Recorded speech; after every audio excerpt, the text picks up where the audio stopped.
ولا حول ولا قوة إلا بالله العلي العظيم. أعوذ بالله من الشيطان الرجيم. بسم الله الرحمن الرحيم. الحمد لله الذي هدانا لهذا وما كنا لنهتدي لولا أن هدانا الله. لقد جاءت رسل ربنا بالحق والصلاة والسلام على رسول الثقلين محبوب رب المغربين والمشرقين جد الحسن والحسین بالقاسم محمد. اللهم صل على محمد وآل محمد والطيبين الطاهرين المعصومين ولعنة الله على أعدائهم أجمعين. أما بعد، فقد قال الله سبحانه تبارك وتعالى في كتابه المجيد والفرقان الحميد. بسم الله الرحمن الرحيم. اولئک علی ھدی من ربہم واولئک هم المفلحون. صدق اللہ العلی العظیم وصدق اللہ علی المرسلین والحمد للہ رب العالمین. سامعین کرام، السلام علیکم ورحمۃ اللہ وبرکاتہ. آج ماہ رمضان المبارک کی 7 تاریخ ہو گئی ہے، اتوار کا دن ہے. پروردگار آپ کی عبادات کو، آپ کے روزوں کو، آپ کے رکوع و سجود، قیام و قعود اور آپ کی تسبیحات کو، تلاوت کو شرف قبولیت عطا فرمائے. اس ماہ مبارک کی خیر و برکات آپ سب پر نازل فرمائے.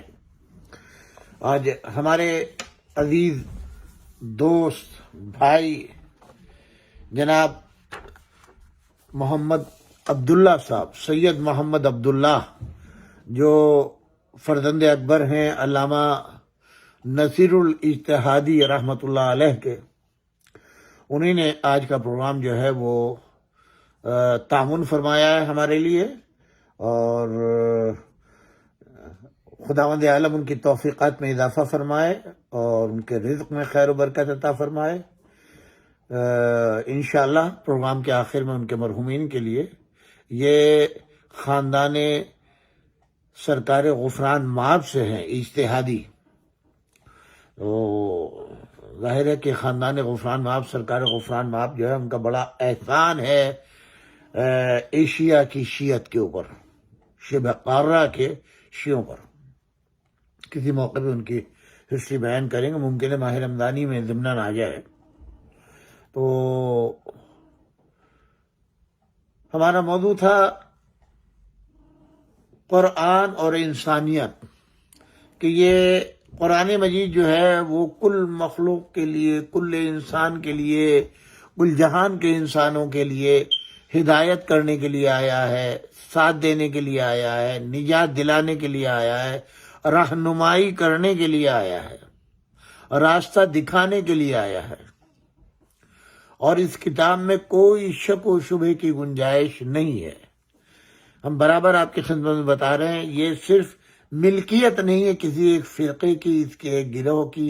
ہر جگہ کے لوگوں کے لیے، بادشاہ ہو، غریب ہو، امیر ہو، فقیر ہو، وہ کسی ملک کا رہنے والا ہو، شرق کا ہو، غرب کا ہو، اوسط کا ہو، خلق میں اپنے ہر ایک کی ہدایت کے لیے، ہر زمانے کے اندر ہدایت کی. 1400 سال ہو گئے نازل ہوئے، ہر زمان کے لیے والوں کے لیے قابل قبول ہے، ان کی ہدایت کرتا ہے. ہر ماحول میں رہنے والے کے لیے ہدایت کرتا ہے. شرط یہ ہے کہ وہ قرآن تک پہنچ جائے. ہم نے گزشتہ دنوں میں یہ بتلایا تھا کہ قرآن تک ہر انسان کیسے پہنچ سکتا ہے. اگر ایک مسلمان جو اپنے کو مسلمان کہتا ہے، کتاب اس کی ہے، وہ بھی اگر پاک نہیں ہے، طاہر نہیں ہے، باوضو نہیں ہے، تو وہ بھی قرآن تک نہیں پہنچ سکتا. جب قرآن تک نہیں پہنچے گا، تلاوت کا موقع کیسے ملے گا؟ تو درجے ہیں ہر ایک کے، جو میں بتلا چکا ہوں ضمناً آپ کی خدمت میں. تو اب اس میں جو ہے وہ ایک لفظ ہے ھدی للمتقین.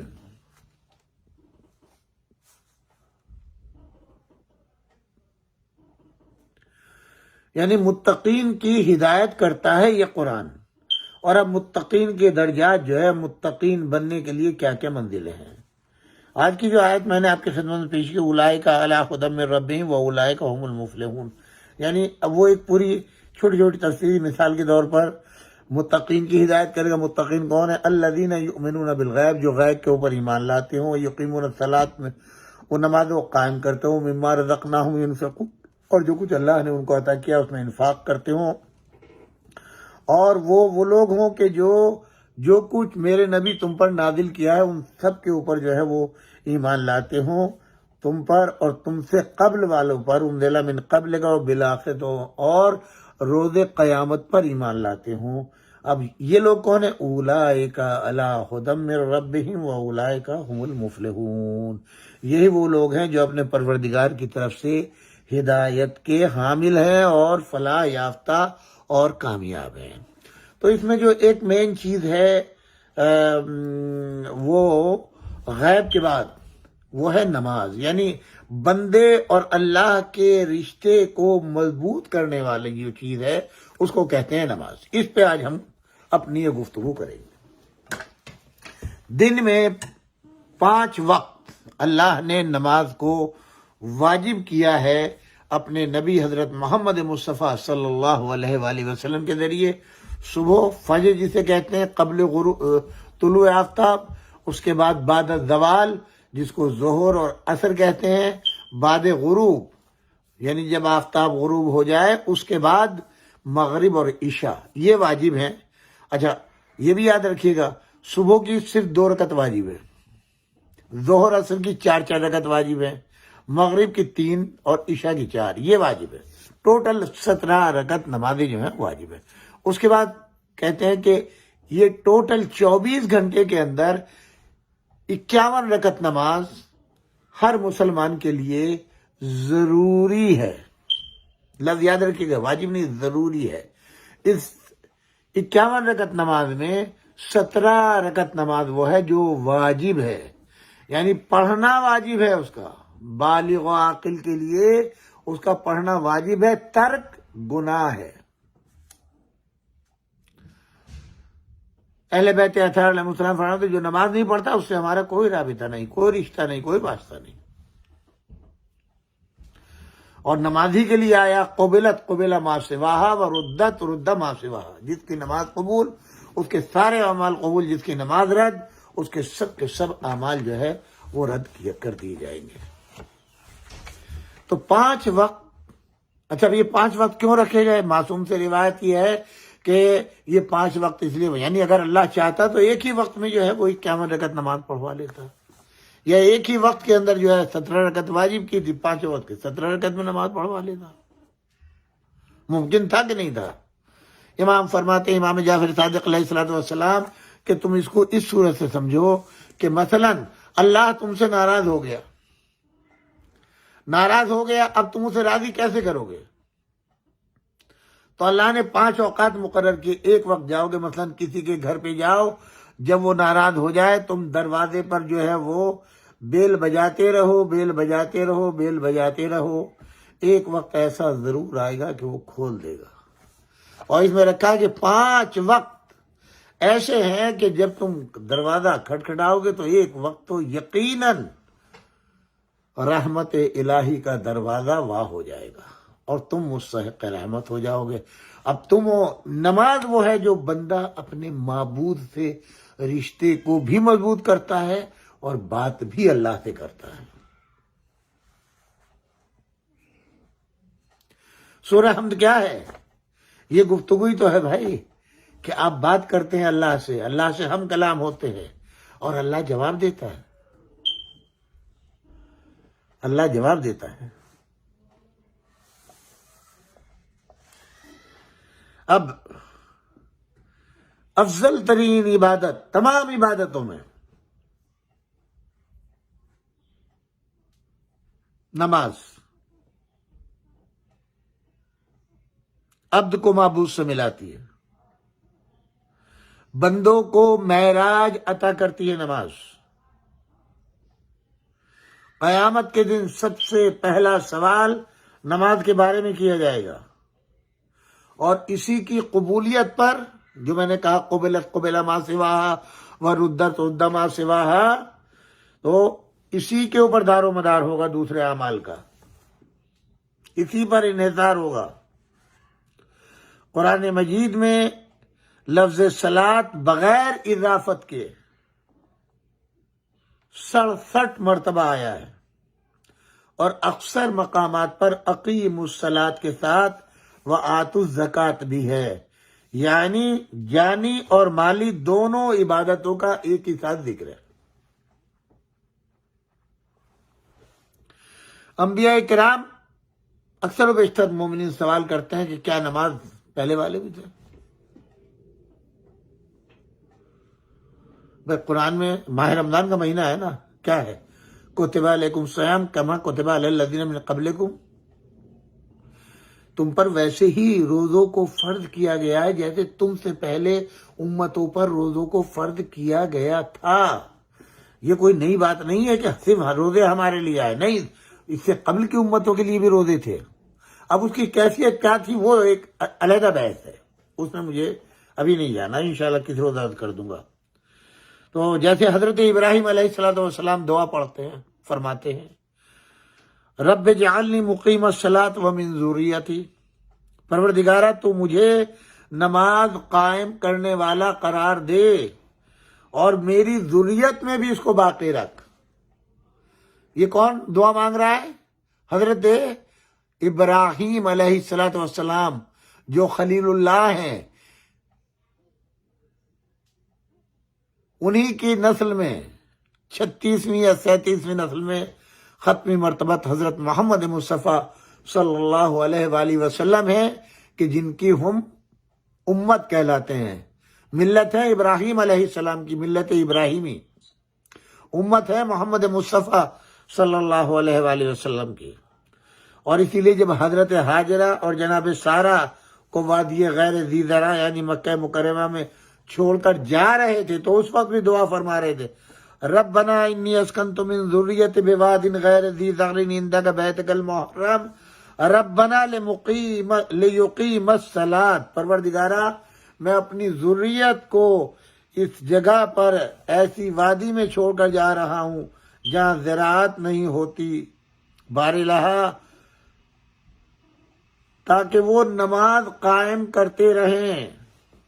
حضرت شعیب علیہ السلام نماز پڑھ رہے ہیں، قوم ان پر اعتراض کرتے ہوئے کہہ رہی ہے قالوا یا شعیب الصلاۃ کا تامرک ان نترک ما یعبد آباؤنا، اے شعیب کیا آپ کی نماز اور آپ کو یہ حکم دیتی ہے کہ ہم ان چیزوں کو چھوڑ دیں جو ہمارے آباء و اجداد جن کی عبادت کیا کرتے تھے؟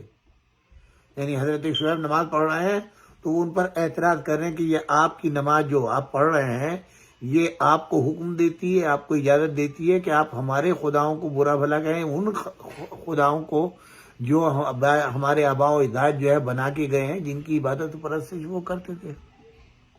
حضرت لقمان وصیت فرما رہے ہیں یا بنی اقم الصلاۃ وامر بالمعروف وانہی عن المنکر واصبر علی ما اصابک، اے میرے بیٹے نماز قائم کرو، نیکی کا حکم دو اور منکر سے لوگوں کو منع کرو، اور جو مصیبت تم تک پہنچے اس پر صبر کرو۔ حضرت عیسیٰ علیہ السلام فرماتے ہیں وَأَوْصَانِي بِالصَّلَاةِ وَالزَّكَاةِ مَا دُمْتُ حَيًّا، اللہ تعالیٰ نے مجھے نماز اور زکوٰۃ کی تلقین کی ہے تاکہ میں زندہ رہوں۔ اور پروردگار عالم کا پھر حکم ہے وَأَوْحَيْنَا إِلَىٰ مُوسَىٰ وَأَخِيهِ أَن تَبَوَّأَ لِقَوْمِكُمَا بِمِصْرَ بُيُوتًا وَاجْعَلُوا بُيُوتَكُمْ قِبْلَةً وَأَقِيمُوا الصَّلَاةَ وَبَشِّرِ الْمُؤْمِنِينَ، ہم نے موسیٰ ان کے بھائی کی طرف وحی کی کہ تم دونوں اپنی قوم کے لیے مصر میں کچھ مکانات مہیا کرو اور اپنے گھروں کو قبلہ قرار دو اور نماز قائم کرو اور اہل ایمان کو بشارت دے دو۔ حضور صدر کائنات حضرت محمد مصطفیٰ صلی اللہ علیہ وآلہ وسلم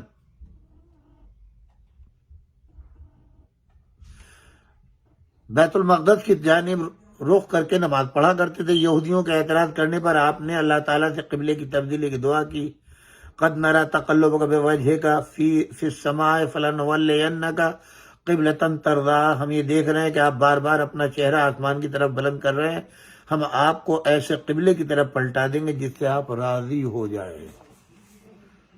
فول وجهك شطر المسجد الحرام، لہذا آپ اپنا رخ مسجد الحرام کی طرف موڑ دیں، اور سب کو یہ حکم دیا وَحَيْثُ مَا كُنتُمْ فَوَلُّوا وُجُوهَكُمْ شَطْرَهُ، اور تم جہاں کہیں بھی رہو تم اپنا رخ مسجد الحرام کی کیے رہو۔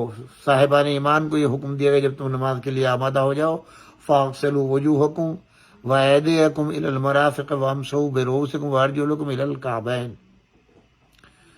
بہرحال فتیمموا صعیدا طیبا فامسحوا بوجوہکم وایدیکم منہ، ویسے ان الصلاۃ کانت علی المؤمنین کتابا موقوتا، بے شک نماز کو مومنین کے لیے وقت کے ساتھ فرض قرار دیا گیا ہے۔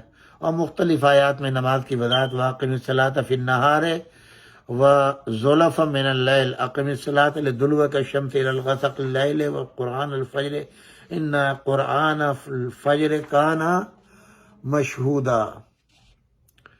تو مختلف آیات میں نے بتایا کہ سینکڑوں آیات جو ہیں وہ نماز کے اوپر جو ہے وہ موجود ہے قرآن مجید کے اندر۔ تو اور جو ائمہ علیہم السلام نے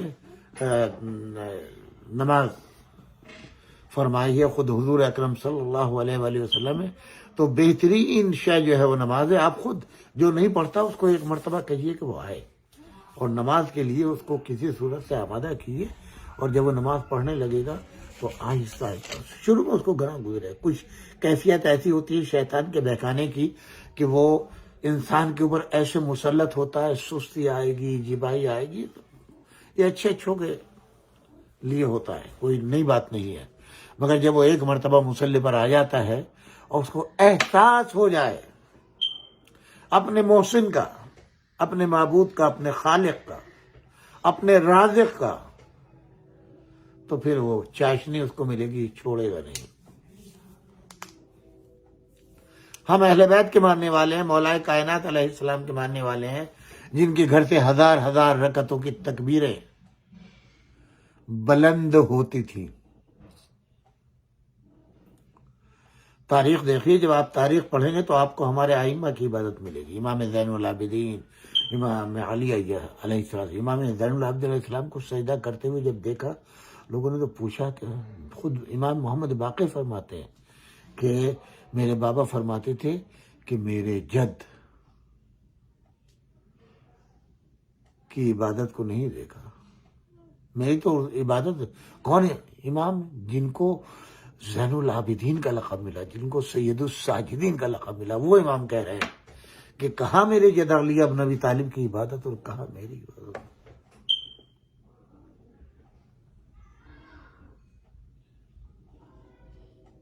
ہم پہ ذرا سا ظاہر شیطان بہکاتا ہے، اچھوں کو بہکاتا ہے، اس کا کام ہی بہکانا ہے۔ کون انسان ایسا ہے جس کے ساتھ شیطان نہیں ہوتا؟ کون ایسا دعویٰ کر سکتا ہے کہ شیطان اس کو بہکا نہیں سکتا؟ یہ آج جو ڈالروں میں، پاؤنڈ میں، ریال میں لوگ بکتے ہیں، یہ شیطانی کام تو ہے، اور کیا ہے؟ نماز کے اوقات مقرر کر دیے ہیں، یہ ہمارا آپسی جھگڑا ہے بھائی، برادری کا، قوموں کا اور مولویوں کا، ملاؤں کا، یہ الگ ہے۔ مگر یاد رکھیے جو اصول مرتب ہو گیا اس میں کسی طرح کی کوئی تبدیلی ممکن نہیں ہے، اس لیے کہ اس نظام کا بنانے والا، چلانے والا اللہ ہے۔ اہل بیت محافظ ہیں، ہم تک پہنچانے والے ہیں۔ تو آپ دیکھیں اپنے اپنے علاقوں کے اندر جب قرآن آ جائے، قرآن کا حکم آ جائے، نماز کے اوقات آ جائیں، نماز کس وقت پڑھی جائے، کہاں تک پڑھی جائے، کتنے وہ ہیں، تو پھر جھگڑا کیسا ہمارے آپ کے درمیان کہ نماز پڑھیں کہ مجلس کریں؟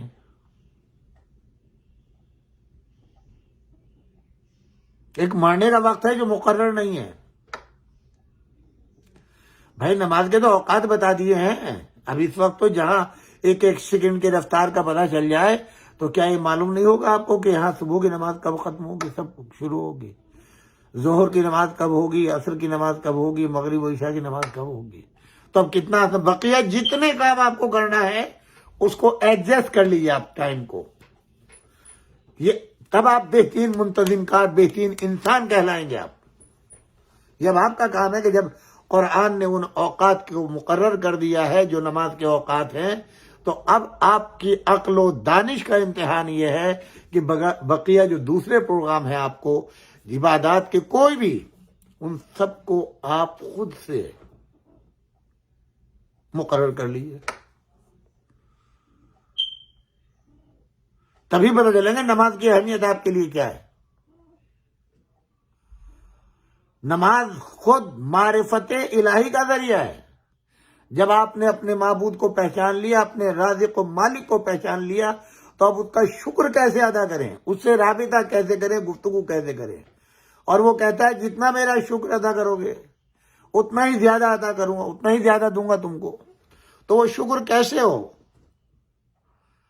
اس کے لیے رہنما کون ہے؟ آج ہم آپس میں لڑے جا رہے ہیں، یہ مولوی ایسا ہے، وہ مولوی ایسا ہے، یہ مولویوں کا کام ہے، مولویوں نے یہ کر دیا، مولویوں نے کر دیا، ہر جگہ گنہگار مولوی مولوی مولوی مولوی۔ ایسی نفرت دلا دی ہے لوگوں سے کہ ایک پورا فرقہ بن گیا ہے مولویوں کے خلاف بھائی۔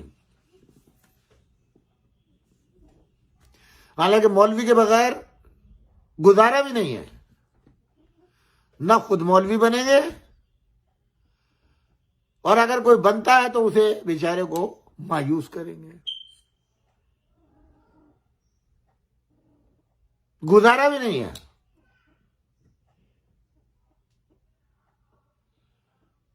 نکاح میں مولوی کام آتا ہے، جنازے میں مولوی کام آتا ہے،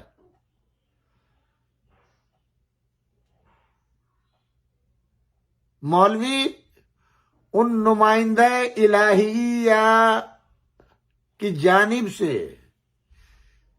ہر علاقے کے لیے ان کی تعلیمات کو حاصل کرنے کے بعد بقدر ضرورت اپنے عوام کی ضروریات کو حتی المقدور پورا کرتا ہے۔ جیسے جس کو آپ پیش نمازی کہتے ہیں، اور اس کے کچھ صفات بھی بیان کیے گئے ہیں، کیسا ہونا چاہیے، کیسا ہونا چاہیے، کیسا ہونا چاہیے۔ ہر ایرا غیرہ نتھو خیرہ پیش نماز نہیں ہوتا۔ یہ تو ہماری بدقسمتی ہے آج کی زمانے کی، کہ ہر لنگوٹی باندھنے والا جو ہے وہ پیش نماز ہونے لگا، اور لوگوں کو بھی اتنا شوق ہو گیا کہ پہلے زمانے میں لوگ ڈرتے تھے مصلی پہ کھڑے ہوتے ہوئے، اور دیکھتے تھے کوئی میرے پیچھے نماز پڑھنے تو نہیں آیا، میں اپنی نماز کا حساب دوں گا خدا کو کہ اس بندے کی بھی جو میرے کاندھے کے اوپر آ گیا۔ اور آج تو عالم یہ ہے کہ ہر آدمی جو ہے نماز پڑھنے کے لیے تیار ہے، ہر آدمی امامہ لگانے کو تیار ہے، ہر آدمی لباس پہننے کو تیار ہے، نہ قم جانے کی ضرورت ہے، نہ نجف جانے کی ضرورت ہے، نہ کسی دینی مدرسے میں جانے کی ضرورت ہے بھائی، کسی استاد کے سامنے جانے کی ضرورت۔ تو ماشاءاللہ سے انٹرنیٹ جو ہے وہ مدرسہ ہے، وہ امامہ آپ کو پہنا دے گا، تو امامے کا طریقہ بھی جو ہے وہ انٹرنیٹ پہ لوگ دیکھ کے بنا لیتے ہیں۔ خیر، اللہ سب کی ہدایت فرمائے۔ وہ بھی نیک مقصد ہی ہے، دین کی تبلیغ ہی ہے، نہ یہ کہ پیسے کا جمع کرنا۔ میری گزارش آپ سے ہے، جب اوقات مقرر ہو گئے ہیں تو سب سے پہلے تو یہ ہے کہ اول وقت، یعنی درجات ہیں نا، سب سے اعلیٰ بڑا درجہ جو ہے وہ اللہ کا ہے، جس درجے تک کوئی دوسرا نہیں پہنچ سکتا، وہ اکیلا ہے، واحد ہے، تنہا ہے۔ اس کے بعد ختمی مرتبت حضرت محمد مصطفیٰ صلی اللہ علیہ وآلہ وسلم، اس کے بعد امام علی اور ان کی آل کا مرتبہ ہے۔ یہ سب درجات ہیں۔ تو قرآن کے مقابل کسی امام نبی کا قول قابل قبول نہیں ہوگا۔ جب قرآن آ جائے، نص جس کو کہتے ہیں کہ یہ قرآن کی آیت ہے، نماز کے لیے جب قرآن کی آیت آ گئی تو اب کوئی یہ نہیں کہہ سکتا کہ معاذ اللہ نماز حرام ہے، نماز کو چھوڑنا پڑے گا۔ اب اس کے مسالے ہیں، وقت ہے، علاقہ ہے، ضرورت ہے، اس کے تحت جو ہے وہ احادیث ائمہ علیہم السلام جو ہے وہ سہارا بنیں گی کہ ہم اس وقت ایسے ماحول میں زندگی گزار رہے ہیں، مثلا قبلے کا معلوم نہیں ہے، ہم کیسے نماز پڑھیں بھائی؟ بغیر قبلے کی تعین کے نماز کیسے پڑھیں؟ نماز ہوگی نہیں بغیر قبلے کے۔ تو اس کا بھی علاج بتا دیا گیا ہے کہ آپ کیسے نماز پڑھیں گے۔ طہارت کے لیے پانی نہیں ہے، اس کا بھی علاج بتا دیا گیا، تیمم کر لیجیے۔ جتنی کیفیتیں، جو حالات دنیا کے اندر گزرتے جائے، یہ نماز آپ کا پیچھا چھوڑنے والی نہیں ہے۔ اور اب جتنی مشکلات ہوں گی، جتنی پریشانی ہوں گی، ان میں جب تم نماز پڑھو گے تو اس کی اہمیت اتنی ہی بڑھتی چلی جائے گی۔ اللہ کے نزدیک اللہ فخر و مباحات کرے گا کہ ان حالات میں بھی میرا بندہ دیکھو مجھ سے رابطہ توڑ نہیں رہا ہے، جوڑ رہا ہے، مضبوط کر رہا ہے۔ یہ اوقات اسی لیے رکھیں گے جس قدر چاہو اپنے، کیا اللہ آپ کی نماز کا محتاج ہے؟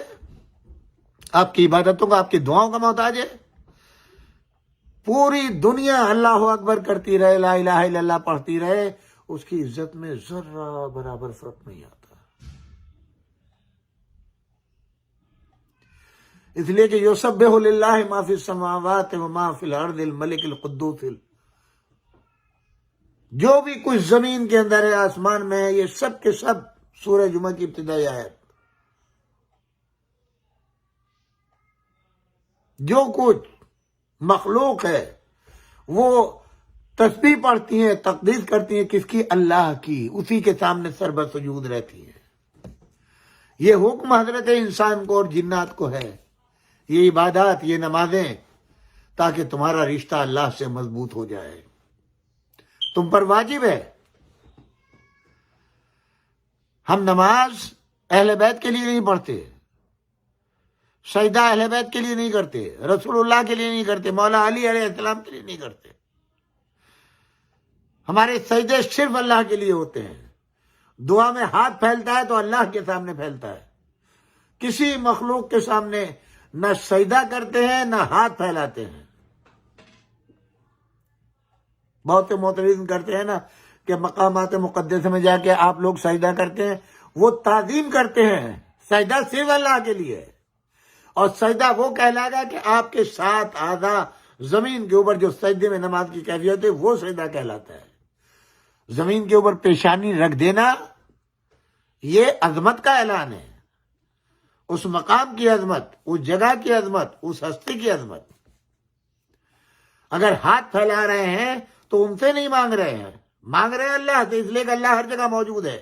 اس کو وسیلہ بنا رہے ہیں کہ پروردگار ان کے وسیلے سے ہماری جلدی سنتا ہے، سفارش۔ اللہ جو ہے وہ ان سے زیادہ قریب ہے ہمارے مقابل، ہماری بات نہیں سنے گا، ہم گنہگار ہیں۔ ہم یہ سمجھتے ہیں اور یقین رکھتے ہیں کہ ان کے وسیلے سے جب جائیں گے، چاہے وہ نبی کا وسیلہ ہو، 14 وسیلے ہمارے پاس ہیں کہ جن سے پروردگار عالم خوش ہوتا ہے، جس کا چاہے وسیلہ اختیار کر لو۔ اب چاہے یہاں ہم نماز پڑھیں امریکہ میں رہ کر کے، یا سعودی عرب میں جا کے، یا ایران میں، کسی ملک میں، یا حرم مطہر میں خانہ کعبہ میں نماز پڑھیں، یا مسجد النبوی میں نماز پڑھیں، یا ائمہ علیہم السلام کے حرم میں نماز پڑھیں، کہیں پر بھی نماز پڑھیں، دعا مانگے، یہ سب کا سب اللہ کے لیے۔ اللہ سے ہمارا اللہ مالک و مختار ہے، ہم اسی کی عبادت کرتے ہیں، اسی کی بندگی کرتے ہیں، اسی سے مدد چاہتے ہیں۔ اب اس کے بعد وسیلہ ہر چیز کے اندر وہ ان اہل بیت اطہار علیہ السلام کا۔ آپ بتائیں مجھے، نماز جب اللہ کے لیے ہے تو صلوات کیا چیز ہے؟ محمد و آل محمد کے لیے۔ صحیح بخاری کی روایت ہے، لم یصلی علیکم لا صلاۃ لہ، اگر نماز میں کسی نے صلوات نہیں پڑھی تو وہ تارک الصلاۃ، نماز کا نہ پڑھنے والا۔ کیوں؟ ان اللہ ملائکتہ یصلون علی النبی یا ایھا الذین آمنوا صلوا علیہ وسلموا تسلیما، اے صاحبان ایمان، اللہ اور اس کے ملائکہ جو ہیں نبی اکرم صلی اللہ علیہ وآلہ وسلم ان کی آل پر درود پڑھتی ہیں، تم بھی درود پڑھو، تم بھی صلوات پڑھو۔ یعنی یہ عمل وہ ہے کہ جس سے اللہ اور اس کے ملائکہ راضی ہوتے ہیں، خوش، سب سے زیادہ خوش ہوتے ہیں۔ حضور اکرم صلی اللہ علیہ وآلہ وسلم فرماتے ہیں کہ مجھ پر اور میری آل پر جب تم درود پڑھتے ہو تو پروردگار سب سے زیادہ اور سب سے پہلے خوش ہوتا ہے۔ اسی لیے دعا کا طریقہ بھی امام زین العابدین علیہ السلام، ہمارے تمام عامل بالخصوص امام جعفر صادق علیہ السلام نے فرمایا، جب بارگاہ الہی میں دعا پڑھو تو سب سے پہلے ہم آل محمد پر صلوات پڑھو، تاکہ پروردگار عالم رحمت کی نگاہ تمہاری طرف کرے۔ جب ختم ہو جائے تو پھر صلوات پڑھو۔ صلوات کے لفافے میں اپنے سوال کو بارگاہ الہی کے اندر بھیجو، قبول ہو کر کے جواب آئے گا۔ یہ ہم اس طریقے پر عبادت کرتے ہیں جو جناب رسول خدا کا طریقہ ہے، جو 14 معصومین نے ہمیں بتایا۔ اب آج آپ دیکھیں کتنے اختلافات ہو رہے ہیں، پنجاب سے کوئی اور خبر آ رہی، لندن سے کوئی اور خبر آ رہی ہے، ایران سے کوئی اور خبر آ رہی، مولویوں میں اختلاف ہو گیا، تشہد میں یہ ہونا چاہیے، وہ ہونا چاہیے، ایک وہ جب آپ خط مستقیم سے ہٹیں گے تو یہی ہوگا. جب آپ علماء سے نہیں پوچھیں گے اور خود سے وہ ہوں گے تو وہی ہوگا. جب جاہلوں کو ممبروں پہ بٹھائیں گے تو نتیجہ یہی نکلے گا. وہ دین کو بھی تقسیم کریں گے، علماء کو بھی تقسیم کریں گے، قبلے کو بھی تقسیم کریں گے. آپ کو اللہ نے عقل دی ہے، دانش دی ہے. یہ کیسے ہو سکتا ہے؟ جس آدمی کی نماز یار قبول نہ ہو وہ تمہاری نماز قبول کروا دے گا. اس لیے ہمارے یہاں پیش نماز کی شرائط ہیں، اور بنیادی شرط ہے حلالی ہونا. بنیادی شرط ہے محبت اہل بیت. اگر محبت اہل بیت نہیں ہے تو اس کے پیچھے نماز جائز نہیں ہے. مسئلہ ہے تو دنیا اور ہے. یہ ہم دیکھتے ہیں ایک مولوی ہے بیچارہ لاہور میں، وہ بڑے بڑے ڈرامے کرتا رہتا ہے، دشمن اہل بیت ناصبیوں کے پیچھے نماز پڑھوانے کا حکم دیتا ہے ہمارے. اس کو کون سی شریعت کے اندر ہے آپ ہی بتا دیں؟ جو جنت کی ہوا بھی نہیں پا سکتے دشمنان آل محمد، ان کو مصلی پہ کھڑے کر کے آپ نماز پڑھوائیں گے اور آپ خود پڑھیں گے؟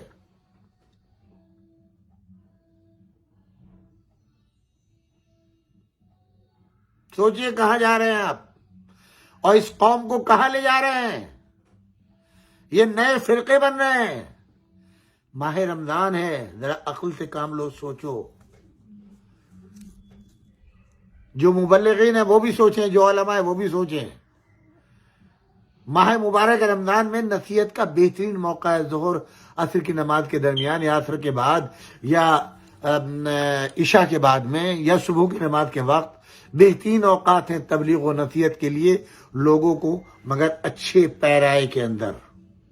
اس وقت کو غنیمت جانے. آپ کو دروغہ نہیں بنایا گیا ہے کہ آپ ڈنڈا لے کے کھڑے ہو جائیں اور اس کے بعد میں چیخ چیخ کے جو ہے وہ ایک ایک عذاب کو نازل کرنا شروع کریں، ہر ایک کو جہنم میں ڈھکیلنا شروع کریں. دروغہ جہنم نہیں بنایا آپ کو.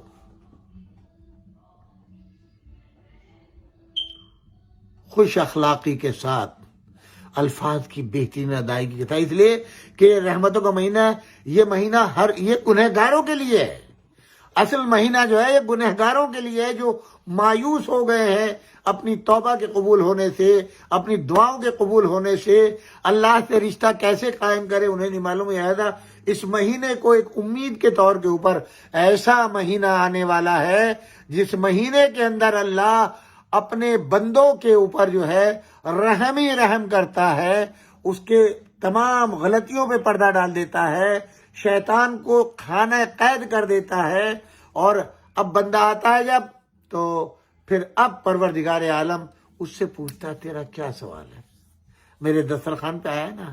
یہ رمضان کا مہینہ جب اتنا پر برکت مہینہ ہے کہ پروردگار عالم اس کے گناہوں پہ پردہ ڈال لیتا ہے، تو کسی مولوی ملا کو یہ حق کس نے دیا ہے کہ جب چند مومنین جمع ہو جائیں تو پھر وہ اول فول بکنے لگے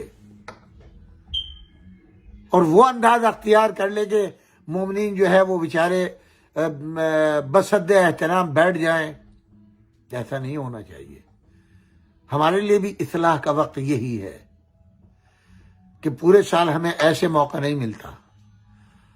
اس لیے کہ ماہ رمضان میں تو آدمی کو سوال کا حق دیا تھا. بھائیو جو کچھ سوال کرنا ہے کوئی سوال کرو، اور وہ سوال کرتے ہیں تو آپ ان کو اطمینان کے ساتھ، سکون کے ساتھ، پیار کے ساتھ، محبت کے ساتھ، وہ ہے نا کہ یار ان کا تو بولنا الگ چیز ہے، ان کے پاس تو بیٹھنا بھی جو ہے، ورنہ بیٹھنا آپ کے پاس بیٹھنا عبادت کیوں کا حق قرار دیا ہے؟ دنیا جہان کی تجارت کی باتیں کرنے کے لیے نہیں، سگریٹ پینے کے لیے نہیں. آپ کے پاس آئے گا تو علم کی خوشبو آئے گی آپ سے، آپ کے الفاظ سے علم ظاہر ہوگا، آپ کی گفتگو سے علم ظاہر ہوگا. تو یہ اتنا ہی آپ سے مانوس ہوگا. جب آپ کوئی حکم الہی بیان کریں گے تو وہ اس کے دماغ و قلب کے اندر اتر جائے گا. تو میرے عزیزو، مائنڈ نہ کیجیے گا میری بات کا. درد دل ہے جو بیان کرتا ہوں. بہت سے حضرات کی تبلیغات کو سننے کا موقع مل جاتا ہے کہیں نہ کہیں انٹرنیٹ پہ یا ویسے. تو اگر کوئی بات میری ناگوار گزرے تو خدا کے لیے معاف کر دیجیے گا. میں اس مزاج کا نہیں ہوں. میری تقاریر میں جو بھی آپ کو چیز غلط ملے آپ اصلاح کیجیے گا. فون کر کے بھی کر سکتے ہیں. میرا نمبر موجود ہے 3476919013، اور مجھے جو ہے ٹیکسٹ میسیج بھی کر سکتے ہیں، ای میل بھی کر سکتے ہیں، کوئی بھی جو بھی ذریعہ ہو۔ میں بھی آپ جیسا انسان ہوں، خاطی ہوں، کوئی بھی خطا ہو سکتی، غلطی ہوتی ہے۔ بارگاہ الہی میں اہل بیت اطہار علیہ السلام کو وسیلہ بنا کر کے معافی مانگتا ہوں۔ آپ سب کی سفارش کرتا ہوں پروردگارہ بحق حضرت زہرا سلام اللہ علیہا ابیہا و بالہا و بنیہا، ہماری اس قلیل سی عبادت کو شرف قبولیت عطا فرما۔ اس ماہ مبارک رمضان میں پروردگارہ ہماری خطاؤں سے صرف نظر فرما۔ پروردگارہ جن جن کے حقوق ہمارے ذمے واجب ہیں ان کو ادا کرنے کی ہمیں توفیق عطا فرما۔ اپنے نماز قائم کرنے والوں میں ہمارا شمار فرما، نماز پڑھنے والوں میں ہمارا شمار فرما۔ ہمیں اور ہماری اولادوں کو پروردگارہ نمازی بنا، اپنے دین کا پابند بنا۔ پروردگارہ محبت اہل بیت ہمارے دل و دماغ کے اندر راسخ رہے، اٹھے تو اہل بیت کی محبت میں، جاگے تو اہل بیت کی محبت میں، موت آئے تو اہل بیت کی محبت میں، ہماری زندگی کا ہر لمحہ جو ہے محبت اہل بیت میں صرف ہو۔ پروردگارہ تمام مومنین کو اپنے حفظ و امان میں جگہ عنایت فرما، جو بیمار ہیں ان کو شفا عاجل و کامل عطا فرما، جو مقروض ہیں ان کے قرض کو ادا فرما۔ پروردگارہ جو تیری رحمت سے دور ہیں ابھی تک ان کو اپنے سایہ رحمت میں، دائرہ رحمت میں بلا لے۔ پروردگارہ امام بارگاہوں کی حفاظت فرما، علماء مراجع اعظام کی حفاظت فرما، ہماری قوم کی اصلاح فرما، ان میں اتحاد و اتفاق کو قائم و دائم فرما، ہماری دعاؤں کو شرف قبولیت عطا فرما۔ ربنا تقبل منا انک انت السمیع العلیم۔ سامعین کرام، ایک مرتبہ مکرر فاتحہ، سورہ فاتحہ، 3 مرتبہ سورہ توحید۔ جناب محمد عبداللہ اجتہادی صاحب کے مرحومین، خداوند عالم عبداللہ بھائی کو صحت و سلامتی دے، طول حیات دے، ان کے رزق میں خیر و برکت دے، ان کے خانوادے کی مغفرت فرمائے۔ علامہ مولانا نصر الاجتہادی، ابن مولانا آقا حسن اجتہادی، جناب ظہیر الحسن اجتہادی، ابن آقا حسن اجتہادی، زرین سلمان بنت سلمان ظہیر، آقا حسین ابن سید احمد علامہ ہندی، سید احمد ابن سید محمد ابراہیم علامہ شمشل علماء، سید دلدار غفران ماب ابن محمد معین، سید مقیم حمدانی ابن غلام مرتضی، نسرین مقیم بنت حکیم احمد، صفیہ بیگم بنت حکیم احمد، سبط اسد بنت سید مقیم، ان تمام مرحومین کے لیے، آپ کے مرحومین کے لیے، میرے والدین کے لیے، اور تمام وہ شہداء جو محبت اہل بیت میں شہید کیے گئے، خاص طور سے سرزمین پاکستان اور افغانستان، دیگر ممالک، اور خاص طور سے جو سعودی عرب میں ان کے ظلم و ستم کا جو ہے گزشتہ مہینے شکار ہوئے ہیں قطیف کے مومنین، ان سب کے ارواح کے لیے۔ والسلام علیکم جمیعاً ورحمۃ اللہ وبرکاتہ۔